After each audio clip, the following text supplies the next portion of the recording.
ഓം ശ്രീ ഗുരുഭ്യോ നമഃ. സ്വാതന്ത്ര്യമെന്നത് അനാദികാലം മുതൽ മനുഷ്യൻ മനസ്സിൽ താലോലിക്കുന്ന സങ്കല്പമാണ്. ഓരോ ജീവിക്കും സ്വാതന്ത്ര്യം പ്രാണൻ പോലെ വിലപ്പെട്ടതാണ്. നമ്മുടെ ശരീരത്തിൻ്റെയും മനസ്സിൻ്റെയും ബുദ്ധിയുടെയും എല്ലാം ശരിയായ വളർച്ചയ്ക്കും വികാസത്തിനും സ്വാതന്ത്ര്യം കൂടിയേ തീരൂ. എങ്കിലും ഒരു സത്യം നമ്മൾ മനസ്സിലാക്കണം.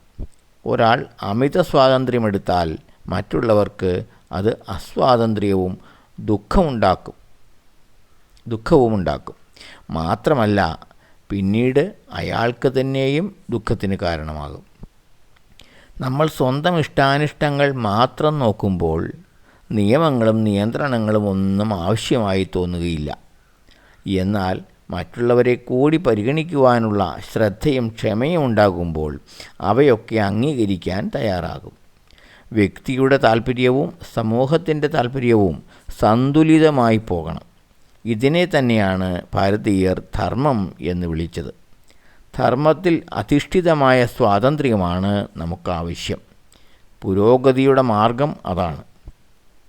വാസ്തവത്തിൽ ജീവിതത്തിൽ ഒരിക്കലും പൂർണ്ണമായ സ്വാതന്ത്ര്യം സാധ്യമല്ല. സുഖവും ദുഃഖവും സ്വാതന്ത്ര്യവും അസ്വാതന്ത്ര്യവും ജീവിതമാകുന്ന നാണയത്തിൻ്റെ ഇരുവശങ്ങളാണ്. അവ ഒരുമിച്ചേ നിൽക്കുകയുള്ളൂ. കോടിക്കണക്കിന് സമ്പത്ത് കുന്നുകൂട്ടിയ കോടീശ്വരന്മാർ ഈ ലോകത്തുണ്ടായിട്ടുണ്ട്. രാജ്യങ്ങളും വൻകരകളും വെട്ടിപ്പിടിച്ച ചക്രവർത്തിമാരും ഉണ്ടായിട്ടുണ്ട്.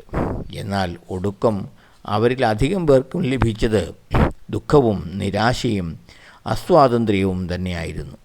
അപ്പോൾ പിന്നെ പൂർണ്ണ സ്വാതന്ത്ര്യം എവിടെയാണ്? ബാഹ്യലോകത്തിലെ പ്രശ്നങ്ങളും പ്രയാസങ്ങളും അല്പം പോലും ബാധിക്കാത്ത ഒരു തലം നമുക്കുണ്ട്. അതിനെയാണ് നമ്മുടെ ഉണ്മ അല്ലെങ്കിൽ ആത്മസ്വരൂപം എന്ന് പറയുന്നത്.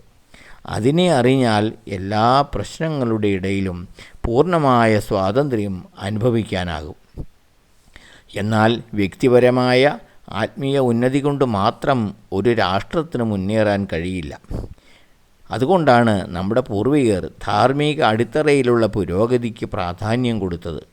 നമ്മുടെ സ്വാതന്ത്ര്യ സമര പോരാളികൾ ധാർമ്മിക മൂല്യങ്ങൾ സ്വജീവിതത്തിൽ പകർത്തിയവരായിരുന്നു. ജനങ്ങളിൽ ധർമ്മബോധമില്ലെങ്കിൽ രാഷ്ട്രം ഭൗതികമായി പോലും പിറകിലായിപ്പോവും. ഓം ശ്രീ ഗുരുഭ്യോ നമഃ.